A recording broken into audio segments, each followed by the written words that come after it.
The long-awaited Digimon Con is over. While there's not as much news as we may have thought there would be, there's still a few fun things to talk about, though since this is still primarily a VPET channel, I'm not going to be going into the other categories of news, including the next Digimon story game featuring the Olympus 12, or Digimon Adventure : getting an English dub, or the fact that we still have no idea when Digimon Survive will release. But before we get into the main content, today's video was sponsored by ZeninTCG, your one-stop shop for all your Digimon needs, including figurines, VPETs, and Vital Bracelet products. ZeninTCG will be selling many of the items shown off at Digimon Con, including the Ghost Game and Adventure plushes, new DiM cards, and Anime Heroes figures. Currently available are plenty of DiM cards, including EX2, Volume 3, Volume 0.5, and of course the Vital Bracelet itself. International shipping is available, and right now you can use the discount code DIGICON10 to get 10% off your total order. In addition, the first 100 people to buy something will receive a free Trial Black Roar DiM card with their purchase, so act fast. Our first bit of news has to do with the Vital Bracelet. As you might have guessed, they did announce new DiM cards at this event, and they didn't give us a whole lot to go off of, but we do at least see the silhouettes of two characters here. Specifically, we see Agnemon and Wolfmon. Now, those names, of course, are mostly associated with the Digimon Frontier anime, and we could probably expect to see a lot of Digimon having to do with these two and other Digimon from Frontier on these upcoming DiM cards. Again, we don't know a whole lot about these because this is just a teaser image. What you're seeing on the screen right now is literally about all they said concerning this. We don't even know when they'll specifically release, but it does say that they'll be in stores soon, so we do know it'll be at least a retail release, which is always great to see. I would imagine this will be the next in the EX line, since EX1 was Adventure Digimon, EX2 was Tamers, so EX3 would make sense to be Digimon Frontier, but maybe they'll name it something different. I don't know. That's just the pattern so far. Either way, other Digimon we might expect to see on here would be those, again, associated with these two. So Flamemon, Strabimon, Vritramon, Garumon, Aldemon, Beowulfmon, Kaiser Greymon, Magna Garurumon, Ancient Greymon, Ancient Garurumon, and Suzanomon are all pretty big choices that I would expect to see here. I doubt any of those wouldn't appear on a set dedicated specifically to Agnemon and Wolfmon, since those are all either evolutions of those Digimon in the show or related to them as the ancient Digimon are. So I'd expect to see at least those. Now, of course, that doesn't fill up an entire DiM card on its own, so other notable Digimon from Frontier I would expect to see, just like on the Tamers DiMs, we saw the Devas, for example, appeared across all three of the Tamers DiMs. So I would expect to see something like that here. So Lord Nightmon and Dynasmon, for example, being the Royal Knights from Frontier, would be good choices for the final ultimate slots on these. And I would also imagine that if they did do Suzanomon would be on both DiM cards, just like how Omegamon is on both DiM cards for the EX1 DiMs. So other than that, yeah, we really don't know much about this. We'll see when they reveal more information. I don't know when specifically that will be, but we could probably expect to see these sometime, I would imagine, in the next 3 months, since we have Primeval Warriors is the next DiM to come out, and that comes out next month. So that means we don't have anything for April or May yet, so I could see these happening as early as May, depending on how quickly they can get them out, but that is just a guess based on how frequently they've been releasing DiM cards in the past. And then we have another piece of news related to the Vital Bracelet, though this one's not anything to do with the DiM card. Instead, this has to do with the actual features of the Vital Bracelet itself, or more accurately, what it can connect to. So it looks like we actually are going to be getting live battles against other players soon, which is really cool to see. We have had arena battles this whole time where you kind of submit your Digimon and anyone can fight it. It's not a live battle, it's just them kind of fighting basically a ghost copy of your Digimon, which is, that's appropriate for Ghost Game. But either way, people have wanted to do live battles. They want to fight each other in real time, and that's what's happening. Although I will say, it's a very weird way they're implementing it, because you would think, okay, they'll just add that feature to the Vital Lab app, right? Except, no, they will not. It sounds like they're going to make a whole new app in order to have this functionality. I don't know what the purpose behind that is. Maybe it'll make sense when they announce it, but in my mind, I can't think of any reason why you'd want to do that with a different app.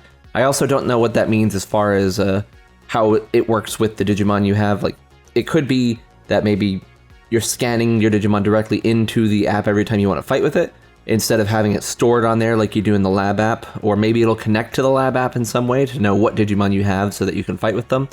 I really don't know exactly how it will go, but we'll have to just wait and see for that one. But yeah, they No firm timeline on that one, but we should see it, I would think, sooner than later. Hopefully in the next few months, maybe later than that. I'd love to go back and actually look through the stream and see if there's any specific details I missed, but sadly enough, they took the whole stream down so they can get all the musical performances out of it so they don't get sued by the companies that own those songs or whatever. I don't know.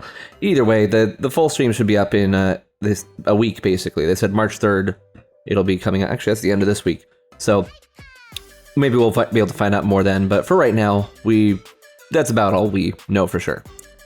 And that brings us to the localized devices. Luckily for us, they decided to save this segment for the very end of the stream. And the stream started at 8 p.m. my time, so I was awake until 2 in the morning waiting for just this little bit of information. And I am actually legitimately shocked to see that I was surprised by something they announced. So it wasn't all for naught. I'm glad I stayed up anyway, even though it's not a huge thing, but it's still like, okay, interesting. I have thoughts about it, but we'll get into that. So they showed off, of course, the Digital Monster X version 2 devices that are coming out, the 4 different colors of the XC and XD that we've known about these for a while now, for a few months, and they're releasing, Amazon says the end of March. We'll see when the exact release date is as it gets closer, but we should be seeing those very soon. So they showed off a little bit of that. But then immediately what caught our eye when they were showing off these new X devices wasn't the X devices, but to the left of them, several very brightly colored devices that none of us had ever seen before. I was very surprised that this didn't leak anywhere, because normally we find out about these devices well before any kind of official announcement, but no, sure enough, we found out about it at Digimon Con first. So we have 4 different devices. We have a black camo, we have a rainbow tie-dye, a blue camo, and a Greymon colored device. And these are all Digital Monster version 20th, as you could tell by that background there, and they referred to them as the part of the Digimon original series up there. Now, some people are saying, well, maybe this is the Digimon revival, and I don't want to get anyone's hopes up with that too quickly. So it's that'd be a fun thought. That'd be great if that was the case, if we had the revival for cheap over here for people to try out, but I personally doubt that would be the case. I would love to be surprised, but I highly doubt that they would have gone and gotten the new firmware specifically for these new colors. I much more expect these to just be existing versions of the Digital Monster version 20th that just have new colors. I will also say, for anyone who, because this is always the first question that pops up when a new Digital Monster version 20th color comes out, is, will this have new Digimon on it? No, this will definitely not have any new Digimon on it. Again, maybe I'll be surprised, but this is something I'd say with almost 100% surety, that these will be 100% the same roster that we've had on every other version of the Digital Monster version 20th, where you have 1 exclusive egg per version, and there are 5 different versions total. So what we're looking at here, I would guess that at least one of these is a version A, which I would guess the Greymon colored one is, since Taichi's Greymon is on the version A devices. I would guess that at least one is a version B. As for the other 2, I'm kind of torn between 2 options here. I think the other 2 may be also versions A and B again, so we have 2 version A's and 2 version B's, or they very well could be versions A through D. I would doubt they would go to E as well, like, or not as well, obviously there's only 4, you can't have 5, but I'm saying, like, they probably didn't do A, B, and then D and E. They probably did A and B and C and D, since those devices pair well with each other, since they have Jagras combinations between them, as opposed to E, which that one's exclusive egg doesn't have any kind of exclusive Jagras. So there's no way at all to know for sure right now, since every version of the Digital Monster 20th has the same background, and these all have the same background, just like that, of course. There's no way to tell which version these are without someone from Bandai confirming, or without someone checking the version on the device itself. So we won't know that for a while. But again, my rule of thumb with Digital Monster version 20th is, first of all, if you're listening to this and you care about the Digital Monster version 20th, you probably already own one, and you probably already own the one with the roster that you care most about. Once you have that, then it's just colors. That's all it is. So if you see one of these colors and you're like, yeah, I like that blue camo, which is me, I like that blue camo, especially because I think this is the first Digital Monster version 20th to have those blue buttons, which I am definitely eyeballing. At least to the American versions. I think I can't remember what the Omegamon looks like off the top of my head, but either way, the colors are more important than what's actually on the devices themselves, because these are very much more like just, get the one that represents what you most think is cool looking or pretty or cute or whatever you want to go with. So it's the same kind of strategy that Tamagotchi has been following for several years now, where they release just the same exact 2 devices over and over again, but with new colors, and apparently that's doing fine for them. It's not exciting, I wouldn't say. Like, I'm not out there buying a new Tamagotchi because it's got a cool new roster, but I will say I have bought one specifically because I just thought it looked neat. So they're following the same idea here.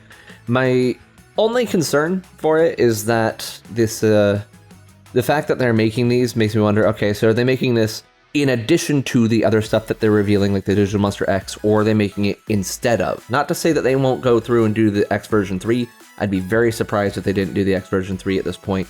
But would that mean that the X version 3 would have to come later because they're spending the manufacturing resources to make these new colors instead? And these won't come out until the fall, which the fall is about the absolute earliest I would expect to see the X3 devices. So I'm not sure if this will interfere with getting actual new rosters. I hope it doesn't. But if it doesn't interfere, then I think this is, it's cool. I have nothing against this. I'm not particularly excited about it, but like I say, I'll probably pick up that blue one because it does look cool.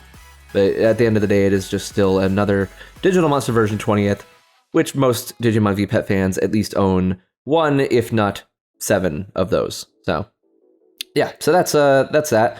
It was definitely a surprise. Was not expecting to see that at all, so I'm glad I was surprised, especially because the rest of the Digimon Con wasn't exactly, I don't know, it wasn't my thing. I feel like that's kind of the consensus all around, is that most people just kind of thought it was too long. Like, it was 6 straight hours of not a lot of information. Like, they opened up with a few big pieces, but those big pieces also weren't actually, they didn't really mean anything. Like, Digimon Survive is still not out yet. We already knew Digimon Story, the next game, was already under development, but we know a little bit more about it now, but that's not really, it's not big deals. It's not like they're showing off a lot more stuff that we haven't seen. Survive did get a healthy amount of information, but it still was like, I mean, we get it. We know that the whole thing is going to be like a choose-your-own-adventure novel and is going to feature strategy-based gameplay. We know what it's about. We just want to see it already. So, but beyond that, they, spending 2 hours on the card game. I have no issues about the card game. I have no issues watching an online card game tournament, but forcing us to sit through that to get to all the news is kind of annoying, to be honest with you. So I would have much preferred to see all the reveals and news segments in just one portion of the Digimon Con, and then sure, have your musical performances, have your tournaments, have your group raid, which the group raid was pretty neat, I will say. Even if the servers were lagging like crazy, it was still pretty neat. But I would prefer to have the relevant information all stacked together, have the QA sessions be their own thing, because it's just it's not every session's going to be for every person. Some people will want to watch the whole dang thing, and that's great, but some people want to get the news and go to bed because it's 2 a.m. So, I don't know. They did offer a feedback form, so if you didn't like how the Digimon Con was presented, go for it. I definitely don't think the Digimon Con itself was bad by any means. I think it was cool. They obviously spent a lot of time working on it, and I think they created something neat, but it's just, it needs to be slightly rearranged to make it more consumer friendly. So, one other interesting thing is the fact that we only got that one DiM announcement for the Vital Bracelet, and I always say this is interesting because it's not like the DiM releases themselves are really slowing down necessarily, because we're still getting a fair amount of DiM releases. I felt like they were slowing down, but the only reason I think they feel like they're slowing down is because the actual announcements are slowing down. When in the early stages of the Vital Bracelet, we were getting announcements for DIMs like every other day. It's like, okay, this one's coming, and this one's coming, and this one's coming, and they still took a few months to come out. Like, we found out about the True Shadow Howl DIM several months before those actually came out. That True Shadow Howl and Mad Black Roar, I should say. But we at least knew they were coming. We knew that to look forward to them. But now it's like we were only finding out about them not too long before they release. Like these Frontier ones probably aren't going to be releasing anytime in the next couple months, but probably 2 or 3 months away. I keep forgetting it's the end of February, goodness. So probably 2 or 3 months away, but after that, I don't know. This is kind of throwing them out little pieces at a time, which is, it's interesting. And the other thing is that we also just had one DIM set just kind of disappear into the ethos. Like, this was kind of my last chance that I was going to think that we would see Karma of the Gods or in Judgment of Heaven. Like, since they didn't announce it here, I think those are just straight up dead. I think those just might be canceled DIMs, because we found out about them all the way back in August, and we're told we're going to get more information in October, and they just have not said anything about them whatsoever. So I don't know what's going on with those. I feel like they just might not come to fruition, really. So, and then they also just here's the big bummer for me is there was no new VPET series announced, and I can't say that I expected there to be. I didn't really think that would be something that they would get announced this early if it was going to happen, if there was going to be a new VPET series. But considering it was Digimon Con, I was like, okay, they probably want to make this as hype as possible. That would be pretty dang hype. But no, but it turned out they weren't really, I don't know, they didn't really go out with the full big super crazy surprises this time around. It was just kind of all, here's mostly stuff you already know, but information about it. So I don't know, maybe we'll still see something later in the year get revealed, but as of this moment, I don't see it happening. It looks like the Vital Bracelet might be on a 2-year timeline, if this is the case, since we still have DIMs going into March, which is cool. It's nice to see them support VPET for that long, even if it is a not very traditional VPET like the Vital Bracelet is. And it is still also nice to see how much the international market is supporting the Digital Monster series outside Japan, so that we're seeing the Digital Monster version 20th and X still getting new products released. I love that. I love that they're still caring enough to continue to produce those, because obviously the fans are enjoying getting them and playing with them. So I'm hoping that continues. I hope that they still will continue to release new versions of those. Maybe someday we'll get a Pendulum. We'll see. I still don't not hold my breath, but keep making sure Bandai knows that you want that. If you want a Pendulum release, if you want to see more devices that were released in Japan come over to America and to other international territories, then let them know, because Bandai does listen. They don't necessarily do what we tell them to, but they do listen. So yeah, either way, that's about all I need to say about Digimon Con. This was a lot shorter of a video than I expected it to be. It's still long. Like, I talk too long. I'm sorry, everybody, but it's still shorter than I thought it would be. I was expecting like 40 minutes of news, but we didn't get 40 minutes worth of news. So either way, keep an eye out for more news coming up, because we never know when they're going to drop something just out of the blue. You never know when VJump will have a page on something or the other. So if you want to stay informed on that, make sure you're subscribed, and make sure that you've joined the Discord server, where we do update the news basically as soon as it happens. So thank you very much for watching, and I will see you next time. Bye.